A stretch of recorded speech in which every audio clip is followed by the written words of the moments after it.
Go live.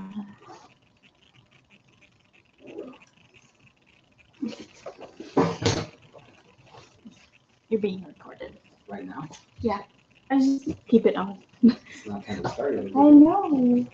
I'll do the whole thing in 10 minutes and then everybody else who comes on time will miss out. The lesson of the day is to be early if you want to be on time. Super early. That's the lesson I'm doing today.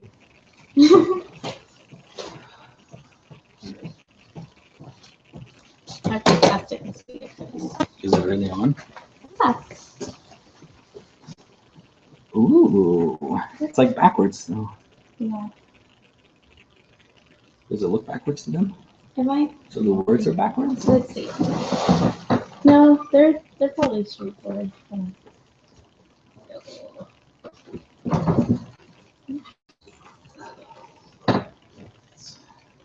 You'll be okay. Don't be. Like, I kept messing up the link, so I just sent it out another email. So hopefully people actually use it. Otherwise, it'll just be there. Oh no.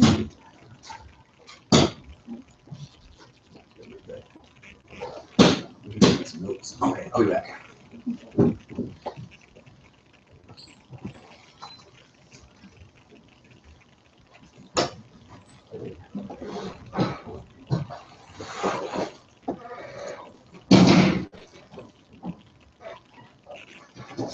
Can you guys check your email and see if you got an email from me? So far, nothing. Nothing? Wait, from you? From me. Yeah. I got something. What was it? Was it the I can't check it yet. No,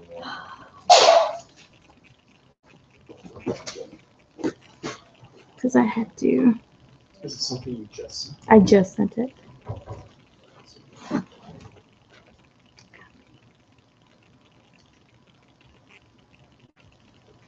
No, not from you. I just had the live one thing.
Broadcasting.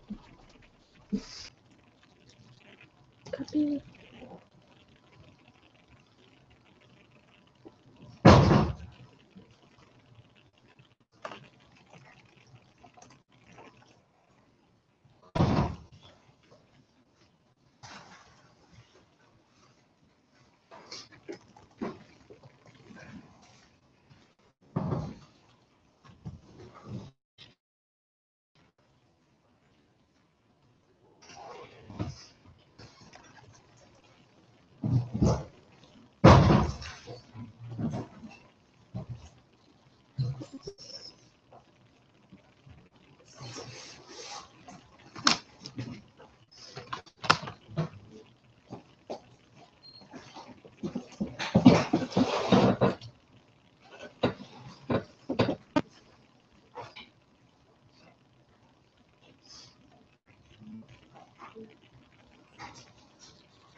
Siempre me ha costado un poco más trabajo, ya como estaba yo chiquillo, pues fácil me engañaban ya como ciertas personas. Ujú.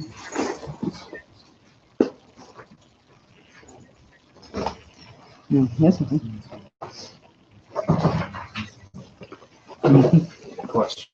No, ahorita ya por lo menos de que pues en lo que sí le puedo ayudar más, y de que también pues no voy a poder dedicar todo el tiempo a eso. Tengo pues un proyecto que estoy haciendo acá y todavía además de eso, pues ¿cómo se llama? También además del proyecto es que tengo las clases.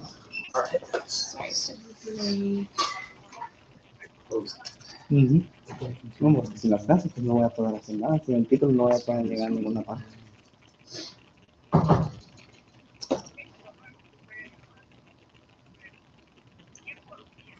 Ujú.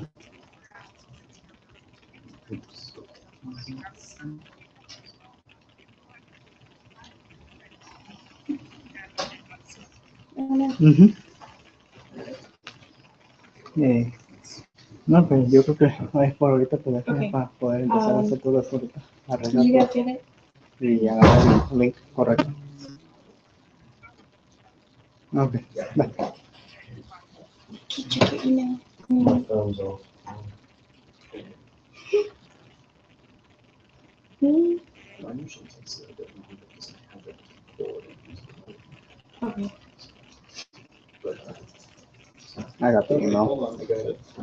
Sorry, this is the newest slide. Okay, awesome. All right, live stream's up. There you go. Awesome. Yay.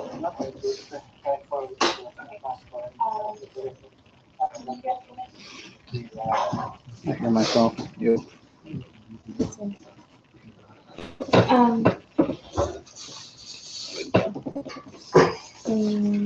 that's good. You can hear. You had a problem with people not hearing.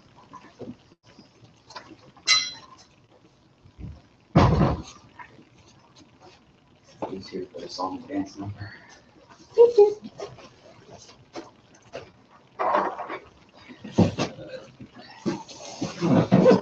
Can you make sure you speak loudly? Speak loud. I don't ever speak loud. This is No! this is the loudest my voice goes. I'm not used to speaking in front of groups of people. And it's very hard for me to whisper. No. No. Don't do it. I'm gonna sit back there. I'm sorry, I took all the seats. I took all the seats.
Not anything. Here. Yeah. Yeah. You're fine. Like -10 there, so it's gonna be an ice cream. Well, like it's like looking from down here, so you're like teeny head. I just don't want to be talking off in the corner of the screen. So that means you put the sign where there's actually snow and you can do it. You can just have a no traction and you got it. Yeah.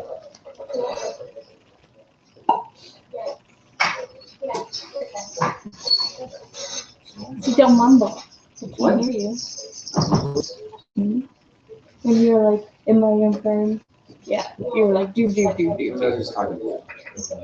I also have a bad tendency of mumbling. I'm a mumbler. I've been since the age of 2. I don't know. I was trying to figure that out. Because I know that my physics teacher actually used my phone when she was doing classes, like she used my phone in this classroom. Yeah. Is there like an AV system where like you hook up a microphone? That'd be cool. I have no idea, but I mean, I'm all about microphones. You can get me a microphone. Not at this moment. Like, my stage presence is like tenfold with a microphone. Like, this is me without a microphone. This is me with a microphone. So. So important. You have to project. Yeah. Like, Oh, I will. I will. I told this is as loud as I can speak. I don't know how to speak any louder. Yeah, you do. No. This is it. I got a real big mouth. I can do that. She'll translate for Well, you. I'll talk. I'll have you come up and translate. What he said was. Jackson. It's like the old Saturday Night Live. I have a big classroom. Have you ever seen those? Both of my classes this semester. Have you ever watched Key and Peele? They have these videos where it's like Obama. I'm gonna pass this around. Where is everyone? So, like, Are you good? Pretty close to going. Who's from security clubs? Nobody? You need your feet? Sure. 222. That'll be awesome. Some people coming. Maybe like 5 more minutes. Okay, you guys just get out. Yeah, I don't mind waiting. They're on the way. Cool. I'm all right. I'm glad it's Friday. Whoa. So, I'm up Friday. Glad it's Friday. How you doing? How about tomorrow?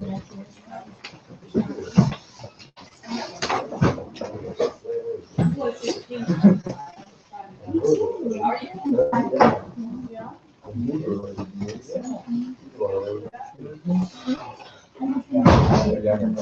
hope so. Last year, I've seen about 3 watchers. Are you online too? No. Okay, good. I have to account for like people. playing here in the theater. Like that. Yeah.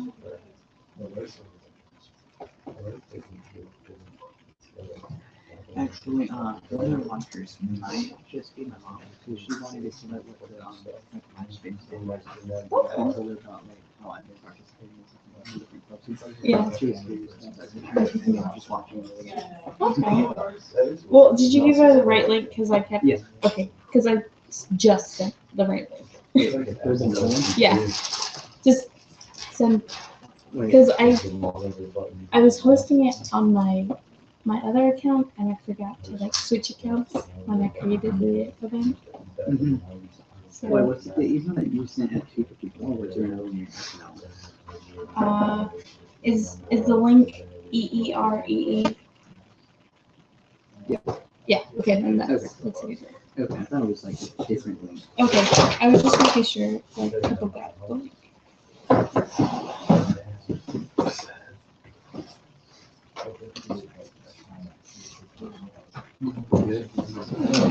I don't know. There's still people. Who's from security club? Okay, cool. guess. Okay. Get started. All right. Yeah. Well, good afternoon, everybody. For those of you who don't know me, my name is Schaefer. I have an office over here in 155. I believe that's the number. Down the hall here, you may have seen me. And I'm giving the talk today, and today's talk I called it Computer Science, a Love Story, a talk by Schaefer. But first of all, I think it's hilarious because my talk has a subtitle and then a subtitle. So in case you didn't know, that's the subtitle. The talk is titled Computer Science, subtitle of the Love Story, and the subtitle is a talk by Schaefer. So there you go. Quickly, housekeeping, please silence your cell phones now. It's not an interactive discussion. Please hold your comments, interruptions, questions. I don't want to lose my train of thought. I'm going to blow through 50 years of my life in about 10 minutes here. So it's not true. I've not been alive that long. But quickly about me. I was born Fresno, California, other side of the country. I lived there for 25 years. Same place. It's horrible. Don't go there. Went to school at Fresno State for a lot of reasons. I ended up with a degree in business with an IS option and did a computer science minor. Eventually, I made my way to Old Dominion, which is in Norfolk, Virginia, and got my master's there in computer science. Was teaching, was a graduate teaching assistant for 4 semesters there, 1 course a semester, and then made my way over here last year in fall of 2013. So a year and a half ago now, and I've been teaching here. As far as I know, after the talk today, I may not be. My boss has now walked in. So we'll see, but as of now, I still teach here. Okay, so about this talk, you may be saying, okay, so why is this talk called A Love Story? What is this about? And let me tell you, so they asked me to speak, and they said, here, can you do Friday, February 13th? And I said, okay, what should I do? I need a theme, I need something. And we came up with 2 ideas, right? One was that it's Friday the 13th. The other was that it's the day before Valentine's Day.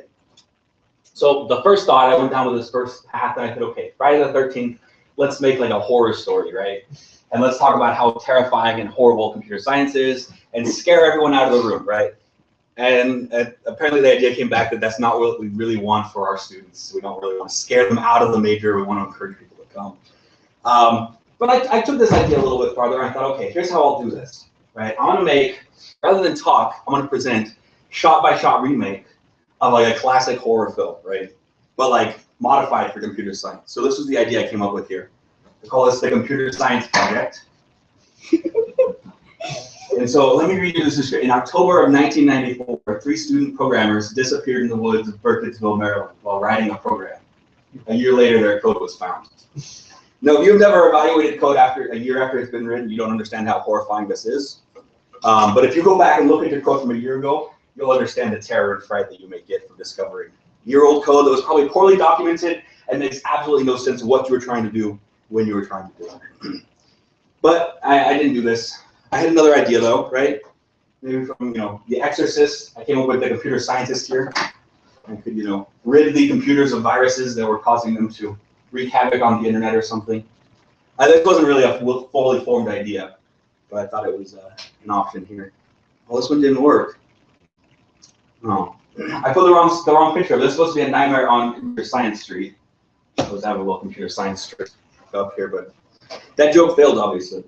This last one, I didn't even have to modify it because today's Friday the 13th, so I thought I'll just call it Friday the 13th, and they'll be hunted down by like a robot or something. So those were my ideas. They failed, though. I didn't actually get through. The horror idea was shot down. They said, no, don't scare our students. We want them back in the future. Plus, my equipment is on the fritz right now. So I went with the second option then. I said, okay, tomorrow's Valentine's Day. Let's call this a love story, and let's talk about, or I will talk about why I love computer science.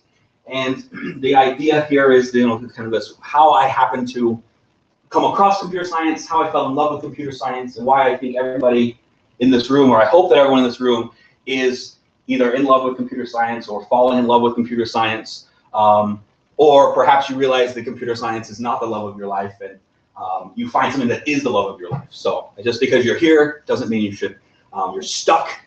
with this and this major, this relationship. I hope everyone is excited by it and loves it.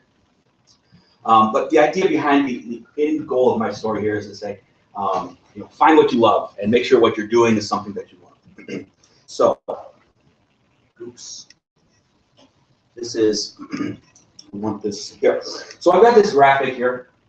And I think it's hilarious. I found it, one of my friends posted this on Facebook here, and it illustrates here the true states of every programmer. And I've experienced this many times, right? So on the one side, you have this feeling, I'm a god, whatever I've just tried to do, no matter how simple the program was, you got it to work, everything's working, and you have this huge high, right? And then you try to do like the next feature, right? I just want to get one more thing, one little tiny thing, and everything's crashing. Nothing's working anymore, and you're just in utter despair, just like, I have no idea what I'm doing. And you just oscillate between these two states. Well, this may not be accurate. I think this sums up my experience and my feeling with computer science and why I love it, because I love this feeling right here, this God, status that I can achieve on occasion, right? I'm not this constantly in the state. Achieve this is so. I can make a robot army and no one will be able to stop me, and then the next thing I try and do, I'm just down in the dumps. But I know that if I keep trying, I'm going to get back to that high. I'm going to get back to that point where I'm going to say, yes, it's working. I'm successful. I am a hero of computers. So that's, in a nutshell, kind of my appeal, or the thing that appeals to me. But to come across kind of where this all came from and how I've come across this, I want to go back to my prehistory, right? So I always had an interest in computers growing up. I was born in a lucky time when computers existed and they were somewhat affordable. So we had a computer in my house. As far as I can remember, at all times, at least one, if not multiple, growing up. I was fiddling with it and doing that. So junior high and high school, I went to a magnet school, a program called Computech, which was for computers and technology. And we focused on computers and technology. So freshman year of high school, everyone in this program was required to take basic programming. And this is not basic programming, this is basic, the language, programming. So programming in BASIC. And it was utterly fascinating to me. I caught on quickly. I would read through the book. I would do that. We'd have a week or 2 weeks to do these assignments that were relatively simple, but at the time, you're doing go through an array and summing the elements in an array or something like that, and you have no idea what you're doing. You've never done any of this before, and you're just struggling along. Well, I took it, I took the challenge and I went on and I got to the point where I have, within the first day of the week or the 2 weeks that we had, I'd have whatever we were supposed to be doing done. I'd get credit for it. I go and say, hey, come take a look at this. And then I go and do something additional, so we're doing some simple kind of register type program where I'm, tabulating sums of costs and multiplying by tax and coming up with some final value. And then I go in and create, a little subroutine or something in there to do refunds or something like that. So I could do transactions that include both purchases and refunds. And I'd go and I'd always find something new and interesting to do with it because I had a week and a half with nothing to do. And I come up with this new challenge of something to do because I knew I could, and I knew that eventually I would find something interesting to do and come across that. And then eventually, me and another guy that we sat next to each other and we were both excelling. We'd spend half of the free time, then we also would help tutor. So there was these 3 girls that sat behind us. We're freshmen in high school, so girls need help. Of course, we're there to help them, right? I'm gonna say, anything you need to do, let's, I'll help you with your programs and do this because I like programming and I also like girls, and so it would fit, right? It was a perfect fit. So we'd spend part of our time doing that. And I don't know that they ever learned anything. We were probably influenced on them because they probably just used us to get their work done. Looking back on it, we were foolish, and no one got anything out of that situation except for some good feelings and some A's. So take that with what you will. But we also spend the other part of the time, so between improving the assignments that we were given and finding new things to do and helping other students in the class kind of get their work done or kind of get the last pieces of their program working, we'd also come up with new and interesting challenges, and these all took the form, for us at least, in the form of games. So we'd come up with some idea, and we'd say, okay, let's make this game and make it in BASIC and see, what are the components of it, how are we going to do this? So one I know that we worked on was Battleship. So again, you've got, it's this idea of you've got this grid, and you're going to pick coordinates and, hits and misses and keep track of all these things. So we had to come up with a way of, figuring out what the components of the game were. How are we going to program those components? And how are we going to keep track of, hits and misses and wins and losses, and using some kind of 2D array to store this grid, And so this was a fascinating idea because we said we can take this real world physical thing and I can model it on the computer and play a game of Battleship with myself. I can play with the computer. That was my end goal, was to get the computer to play with me, because I also didn't have many friends. That's a true story. So I also love computers. They're your constant friend. When no one else wants to come out and play, just go in the computer and say, hey, computer, what are you doing today? I'm not doing much, Andrew. I'm just, hanging out here, plugging into the power. Like, well, that's cool. You want to play a game of solitaire? Yeah, I'll shuffle the deck for you. Anyway, I got off on a little tangent sometimes. But no, so the idea was, obviously this was before I had any concepts of networking and doing other things. So that you could take, set up and you could have people taking turns playing the same console. You could, hopefully the idea was I could set up and get some basic AI and think, okay, let the computer play against me, and maybe the computer every once in a while could win, or do that. So that was one game we did, or we kind of worked on. The other one we had was, at the time, a big thing that was real popular then was Pokemon. If you're not familiar with this little creatures, you grow them and do this whole thing. So that was a big thing, and so we thought, okay, this was, I think, the time, I know red and blue were out, and I think they were like, silver and gold were just about to come out, if you have any, if that gives you a frame of reference for those things. So we were all real excited about this, and that was a big thing. So we said, okay, we're going to make our own Pokemon game.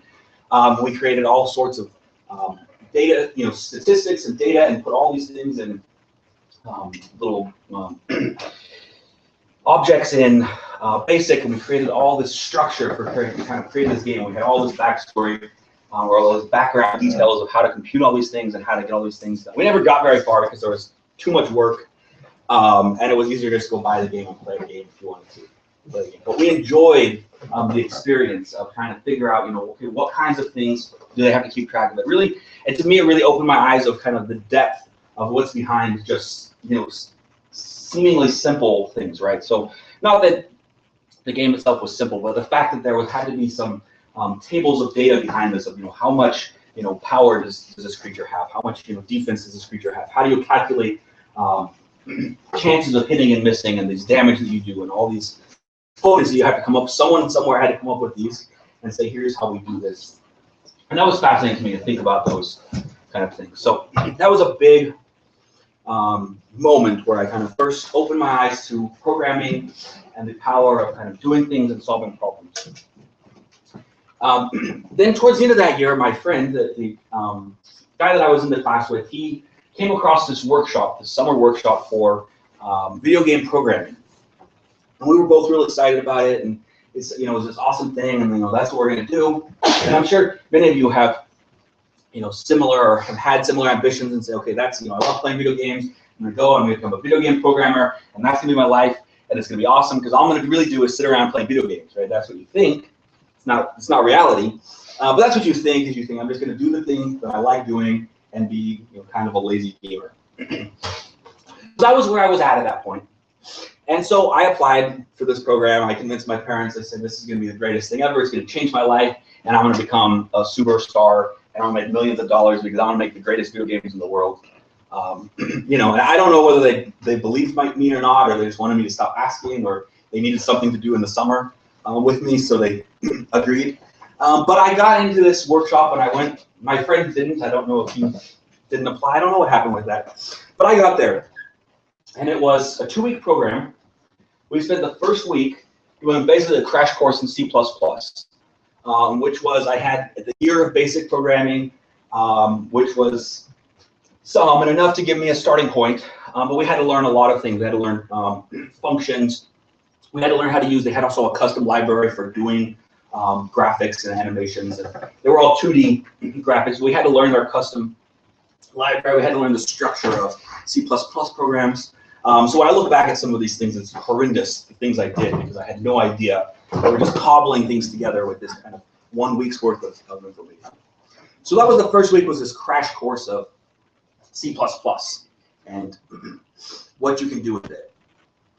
And the second week was then, we got together as a team, and you split the team, and then it was make a game. You have 1 week now, make a game, make the best game you can, make whatever concept and idea you want. I have that for you. I'm going to show you this. So this was our game that we came up with. Our team name, we call ourselves CopyCom. We copied this from, the Capcom old logo thing, right? So this is our game. I want to show you how horrible it is, because it is very horrible. You can, I mean, it's good for what we could do in a week. You can move. There's supposed to be like bad guys somewhere around here, and you can like shoot if you press the space bar, but you have to hold it to actually like, and then you get a line of bullets. And sometimes like the bad guys show up randomly, but so we never got the collision detection for like enemies. And there's a lot of just bugs and errors in it, right? I mean, you can see, because sometimes they're here and sometimes they go away.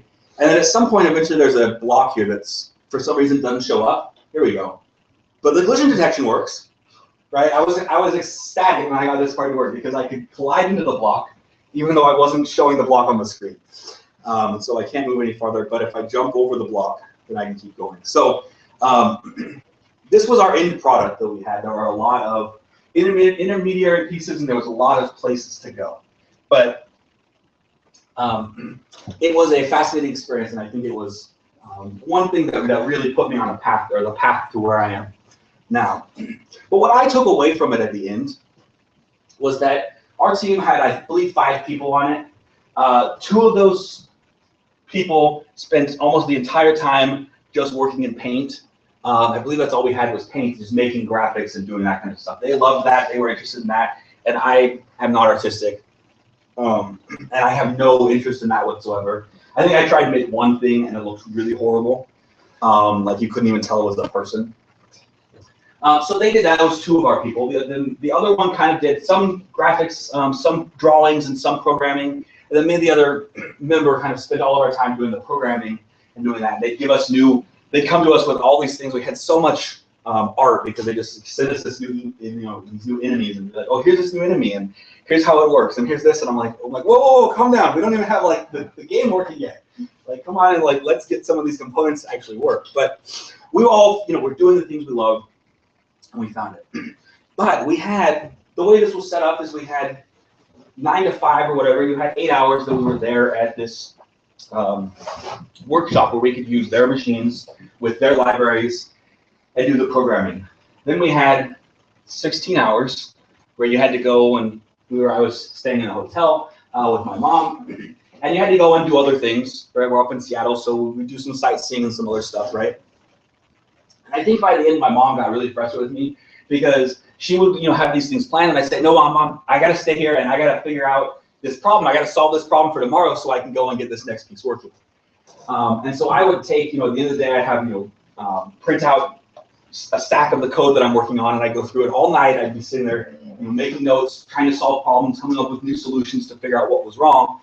Go back in the morning, implement them, do some testing, figure out what was working and what wasn't, and then repeat that process. I did this for the second week, and I loved every minute of that. And that's what I took away from the end of it, was that I didn't care. It wasn't about the game. The game was something nice to do, and that was cool. It had something. I didn't care about the game. That was not what I wanted to do.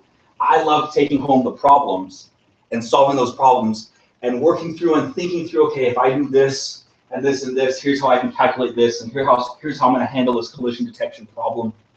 And then going the next day and seeing, what worked, what didn't, and working through those problems. And that's where I think there's kind of that turning point where I said, video games are cool. I like video games. I like playing them, but I don't know about building, designing video games and doing video games. I don't have to be a video game programmer to do the thing that I love, which is the programming, which is solving those problems and thinking about them. Video games offer some interesting problems to solve and do that, but they're not the only problems out there to solve. And I'll be more than happy if I'm just solving problems, doing something to program to get something to work, to do something interesting and solve some kind of a problem. So let me close this guy. So that was for me, what I think, looking back at least, the turning point. I don't know that I realized at that time that, I still had, I still had 3 more years of high school, and I still had plans for what am I going to do in college. And so that was, looking back, a big turning point. The other big turning point was that I was going to go, this workshop was at a private college, and I was looking at that, and that was my plan. So I'm going to go there, and I'm going to do this. And it was like $100,000 a year to go there. And so quickly, I realized that was not really an option because my parents don't have that kind of money, and I don't really want that kind of debt to do, something that was interesting, but not, the video game part of it wasn't what was fascinating to me. So I said, looked at options, and I said, well, I can just do a degree in computer science, and I can go to the local university and find something that I love and do that. So those were kind of the things that led to that decision to go to and major in computer science. Also, so sophomore year of high school, we went back, and I was in the, like I said, I was in the Computech program. That the only requirement was that you had to take the one course in programming, which was basic programming. Optionally, they had 2 other courses you could take. There was one course in Pascal. That was the intermediate course. So sophomore year, I took that course, and I did Pascal programming.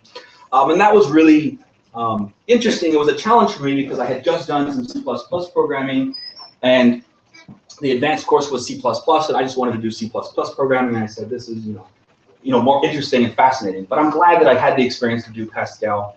And we went through, and in doing Pascal, they went through functions, data types, and a lot of things that our imperative programming languages use now. But if I just jumped into C++, that course wasn't designed to teach those concepts as far as becoming a programmer.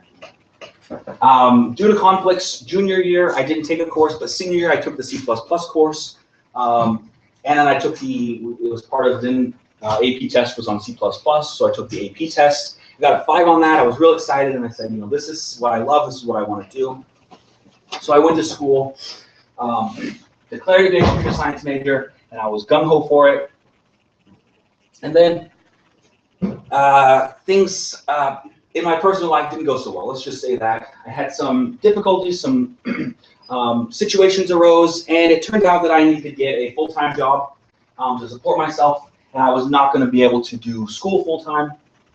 So luckily it worked out. I was part-time at a newspaper. They hired me full-time. I was working in their IT department, and they said, we really want you to switch majors, switch to business information systems, and we'll pay for you to go to school, and you can do that part-time, work full-time. So I said, okay, I did all the switch, and I said, I really want to do computer science, but this is a close kind of cousin to what I want to do, and it's paying the bills. I'm happy with that.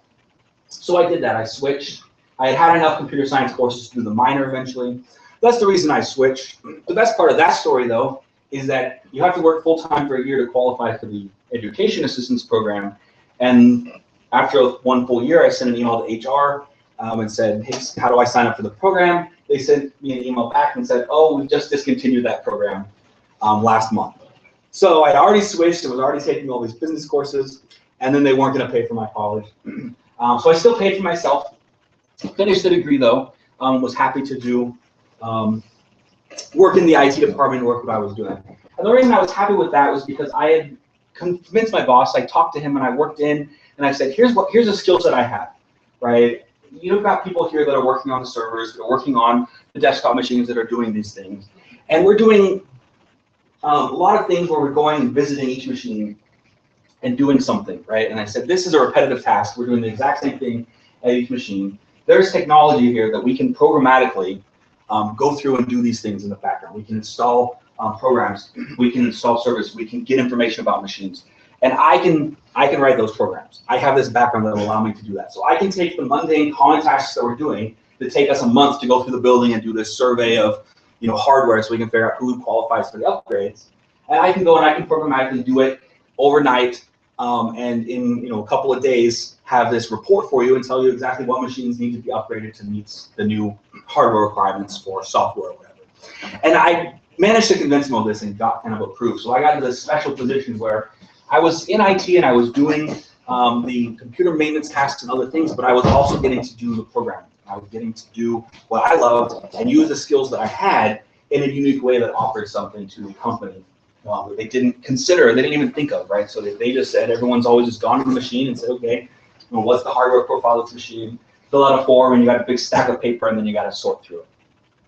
Instead, I said, here's the solution, put it on the server, it goes out to the domain, queries every computer, says, what is your hardware? And then it puts it all into a spreadsheet and it's now sortable. We don't have to worry about transferring it into something. We can figure out and make a plan for targeting hardware upgrades and that sort of thing. So I was happy where I was at. It wasn't, the ideal situation, but I said, I'm happy. I'm getting to do what I want to do, at least part-time. Then, of course, I'm working for a newspaper. We have this financial situation, the house market bursts, and advertising income is like the only thing that keeps newspapers afloat, coupled with the internet where you can get information for free. So who's going to pay for written information on a paper that's at least 24 hours old when I can get current information on the internet? So needless to say, all these things combined, they had a huge budget cuts, which is a huge loss in income. And so they were cutting positions left and right. I was the last person hired in the department, and so I was therefore let go. This coincided with roughly the time that I was graduating, so I finished my degree actually a few months after I was let go and jobless, but I had worked long enough to at least pay my bills through graduation. And that was a moment then I said I had a chance to look back and say, okay, I liked what I was doing, and I can go down that. I have this degree in business. I can go down that path, and I can go and kind of figure out, okay, how do I do that? But I said, am I going to be able to find, the same kind of thing where I can go in and be in IT, but be focusing on programming and solving problems programmatically? Or was that kind of a sweet spot that I just happened to land that job with my boss who saw that and was giving me those responsibilities? Or I can go and I can try and focus on programming and go back and, kind of head back towards my first love, if you will. So that's when I kind of sat down and looked at my options and I said, here's what I want to do. I said, I can go back and I can go to grad school and I can do a master's degree and focus in computer science. So I have the minor, I can go back and I can actually follow and pursue the path of what I love to do, and find what I want to do and kind of follow that passion. So I feel like that was kind of the second moment and opportunity that I had in finding my passion and following my passion.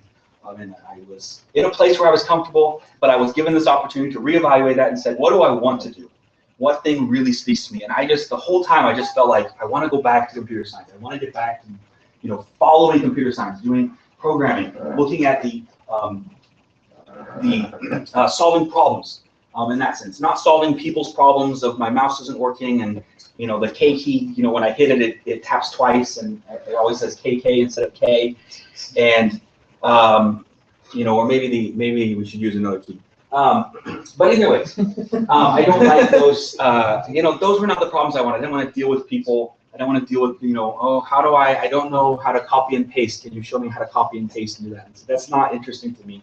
I want to tell the computer how to copy and paste so that when you run the command, it tries and copies from here to there and does that. So I went back, and that's why I applied to a couple of schools, did the GRE, and kind of figured out what I had to do. Got accepted to Old Dominion. Packed my bags and moved off. Like I said, I've been in the same city for 25 years. And so I said, you know what? This is the perfect time. I'm going to take an adventure. I'm just going to go somewhere else where I know absolutely nothing, have no idea what's going to happen, which if you know me, or at least knew me at the time, I'm sure everyone thought I was crazy because that's not me at all. And they said, what are you doing? You're going to go off and you're going to get lost. And you're just going to sit on a street corner crying out in Virginia somewhere. I said, don't worry, I'll figure it out. This is a chance for me to figure out life. So I did that. And I had another plan. I said, I was a little worried, and I said, well, I don't know, a master's program, that might be difficult. What if I can't make it? What if I'm not good enough? So I came up with a brilliant plan. This was my plan here. I said, I'm going to find what I believe will be the hardest course for me to take. I'm going to take that the first semester. And if I pass that course, then everything else will be easy, and I can do this program. And if not, then I know I only waste one semester trying to do this, and I won't go on. So I did that. I looked, at all of them. I don't know that I chose correctly. In the end, there's a lot of difficult courses, but I chose the algorithms course. I said, to me, I think that's the one I'm going to struggle with the most, which I did struggle with, and it was a challenging course. But I said, that's what I'm going to plan my schedule around. I'm going to take this course first semester, and if I can do it, then I can do anything. And if I can't, then I'll figure out the next path in life. I did that, and I passed the class. I believe I got an A in the class, maybe an A minus. And when I was set on the path for kind of completing that degree and saying, yes, I can get this master's, I can do this, I'm capable of this level of achievement. I had another problem when I went there, right? I left everything. I had a little bit of money from my severance pay, but I needed to get some kind of income, something to support myself. So what I said is, I think I might be interested in teaching or looking in kind of academia and seeing kind of getting exposure to this world, right? I've been in business, I've been in the newspaper sector, and I have an understanding of some business things. Let me get a view into a different type of world and see if I would enjoy this or not.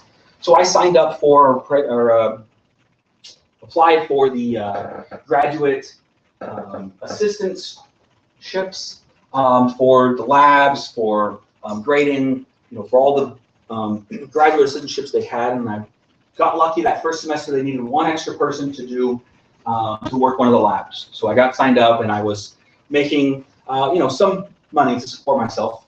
As a graduate student, you don't make as much money as you'd like, but I was making money to support myself, and I was doing that, and it was enjoyable. It wasn't great, but it was something I was capable of doing.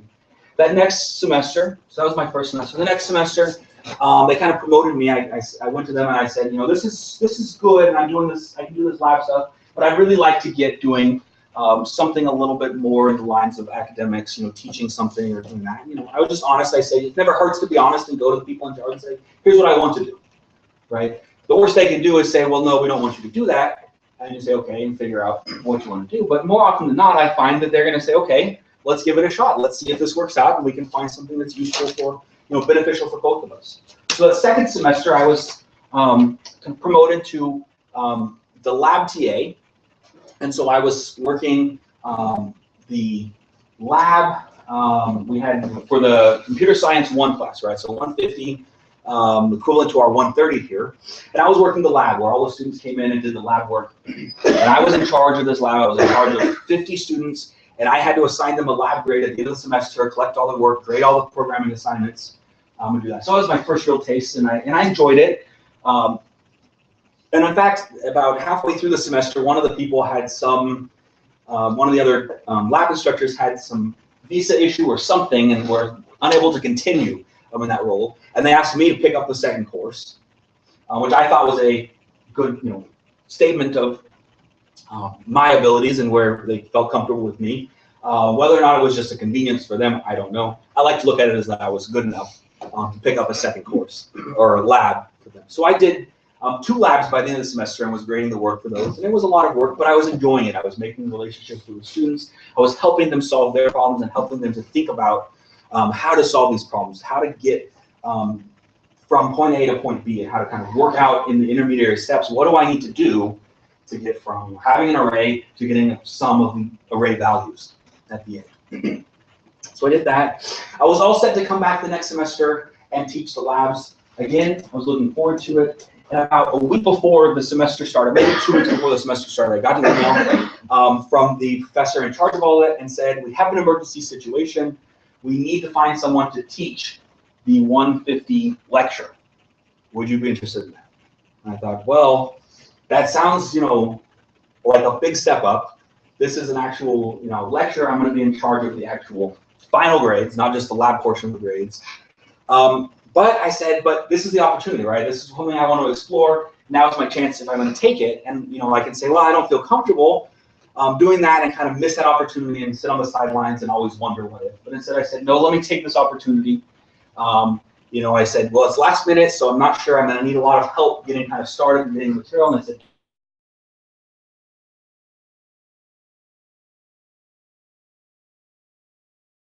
closely with her She'll give you the lecture notes and all this, and you can do it. So I did that, and I enjoyed that experience. I enjoyed getting up and explaining the concepts to students and seeing those moments of discovery and understanding in the students and helping guide them in the learning process. So I said, by the end of that, I said, I think I might be interested in this, teaching in this academic world of computer science. I get to think about the problems, I get to set up problems, and then I get to help other people solve them and kind of work through them and step through with people and see the thought process in other people's minds working and see people achieve and grow as programmers. So the next semester, they asked me to teach a different course, a 170 course, which was the Introduction to Architecture course. And I taught that, and that was, again, went really well, and I was excited. And then my final year in the master's program, they had me teaching what was a gen ed course for information literacy. And really, it was, they didn't want to, I was told that they didn't really have a course for me to teach. So they said, they opened up a new section of the gen ed course because they didn't want to lose me.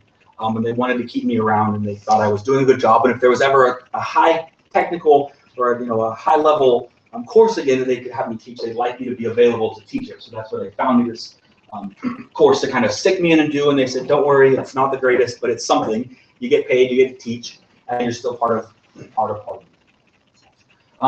So I was real happy with that situation. That was going real well. And then I graduated, and I was looking, and I applied a lot of places, and I kind of looked at the future, and I said, okay, what do I want to do? Well, I want to get into teaching, and I want to see if I can be successful as a lecturer and take on a larger workload, right? So at this point, I was working one class a semester with doing student work. So I applied a number of places, sent out some things. I got an email from our department, from UNCG, that they were looking for somebody. I sent out the email because it doesn't hurt to send out anywhere. And then I had to negotiate my way into the position. But I think I harassed Dr. Tate long enough that he eventually relented and said, okay, we'll give you a shot. And that's how I got here. And this is my second year, my fourth semester now, and I love every day of it. I love what I'm doing. I love to help people, and I love to think that all of you are in love with the same thing that I'm in love with, which is computer science, and to see people's love for that topic and that field grow. And so that's my history and my story of why this is called a love story here.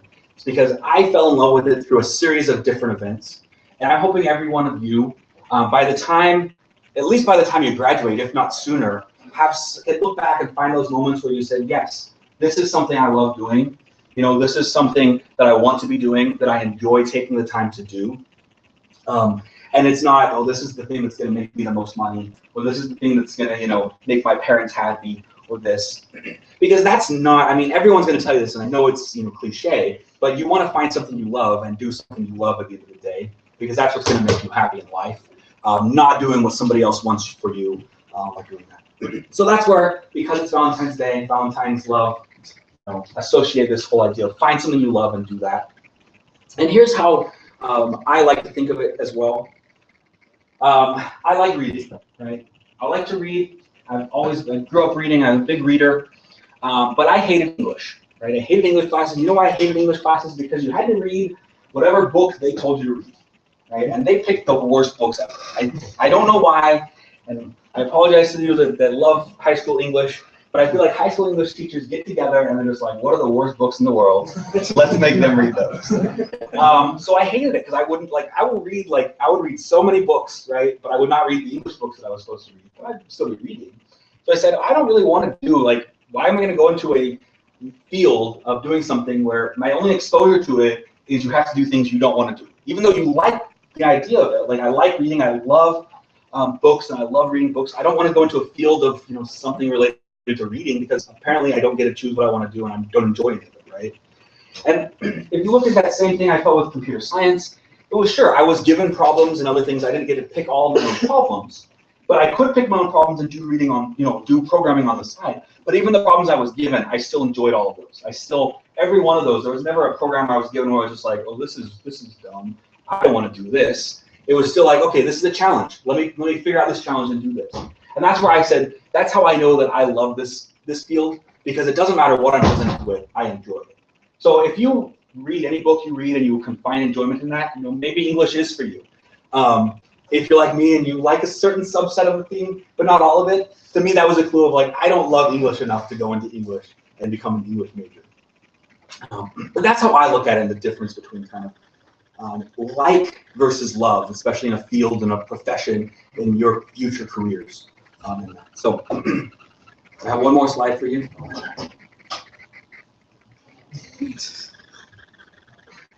This is my, thank you. He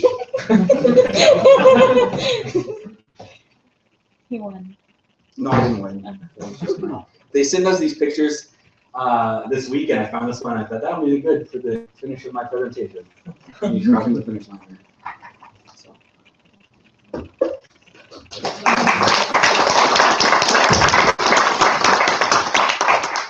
Does anyone have questions for Schaefer? Yes. What are you currently teaching?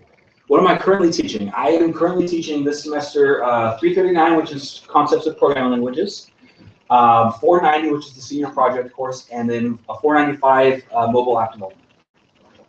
Yes, sir. What's your favorite subject to teach? What is my favorite subject to teach? Right now, the course that I'm enjoying the most that I've been teaching here is 339. Yeah, we'll go with 339. I like a lot of them. I like different things about a lot of them. So that's the one I'm enjoying currently the most. If you were to go into the private sector, where would you probably go if you were to think about it? Where would I go? Yeah, like what would be your job or whatever that you would strive to achieve? I don't know. It's a question I haven't given enough thought to have a good answer. What I would look for is a match for me, which is the freedom to be a part of a team, but the freedom to get to choose and have some choices in what I'm doing and what I'm working on. Definitely something that's utilizing me as a programmer. And giving me kind of a freedom of choice of at least to some extent choosing what projects I work on and what those end products might look like.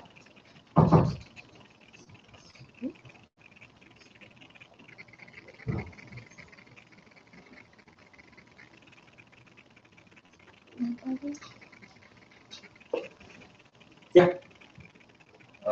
What did you place? Here? I don't remember the place. I was like 7th in my age group, maybe. My time is above my door. And in case you're wondering, so I started running again last semester, and I only have the one time up because I currently have a stress fracture on my tibia. So I'm not lazy, and it's not like just a one-time thing. I'm healing. I will be running again, and I will be improving my times. But it was like 31 something. I want to say on the time. Not my best time, but pretty good time.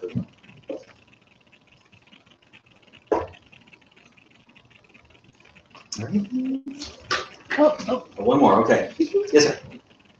In the beginning, you gave this analogy of the fascination with programming and the emotional high. Yes. At some point, you feel like, I'm a god. You get another point, oh, God, I'm an idiot. I don't know what I'm doing. And you're always trying to, like, get back to that high of, I'm a god. Mm-hmm. Dude, it sounded just like how long I wanted to describe some of the propagation.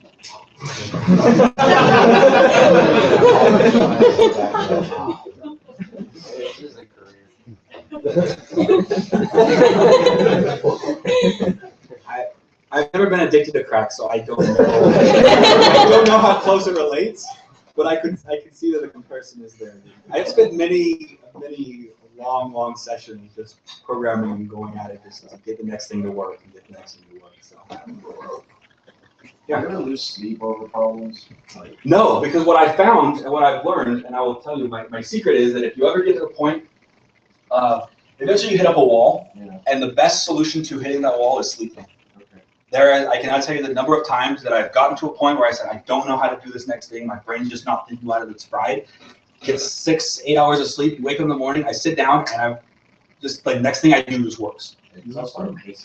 Yeah, no, and that's for me what I found is just getting that sleep, letting your brain rest, and when you sleep, your brain does amazing things, right? It's gonna sit there and try and solve problems and do that.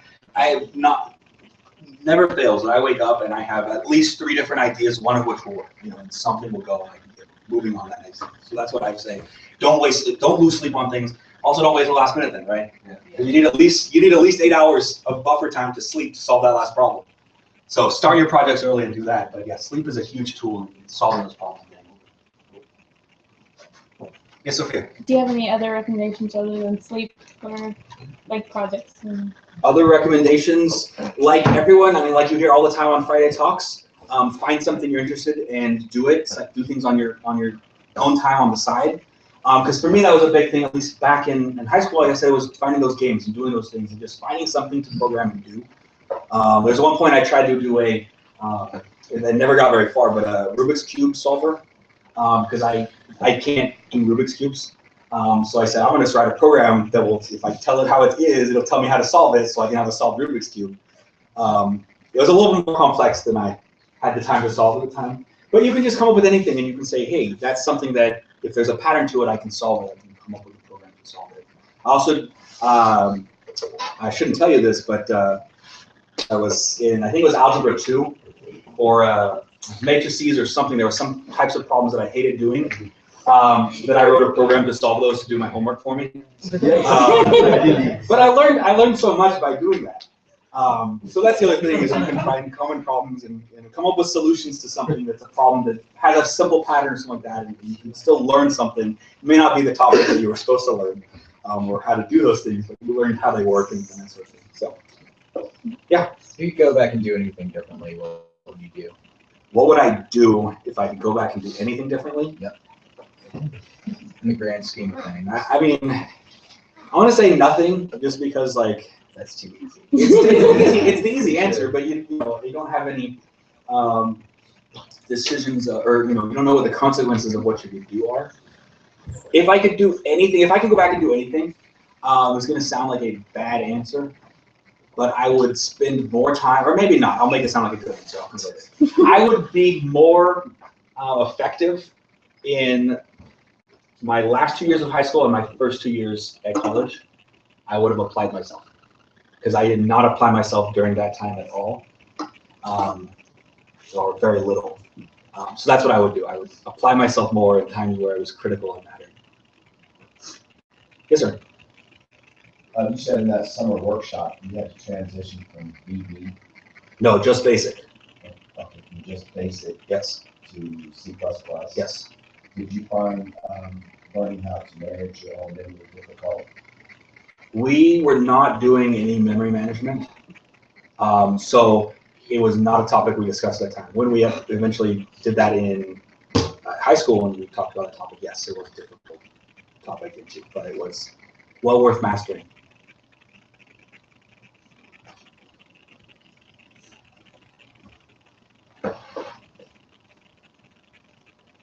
More? I love answering questions. I'll keep answering them.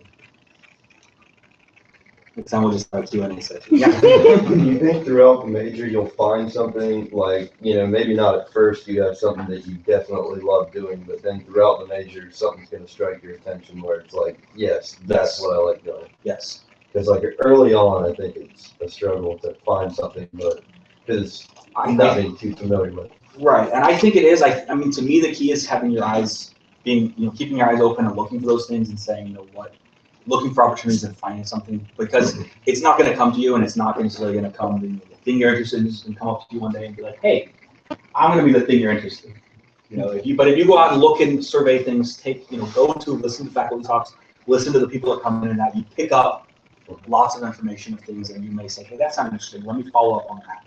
I'm going to do that.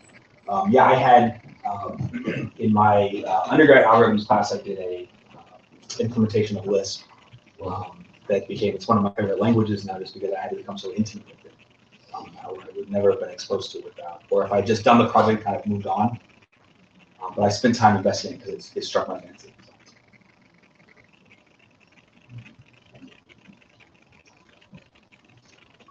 All right. We'll call it a day. Thank you, guys.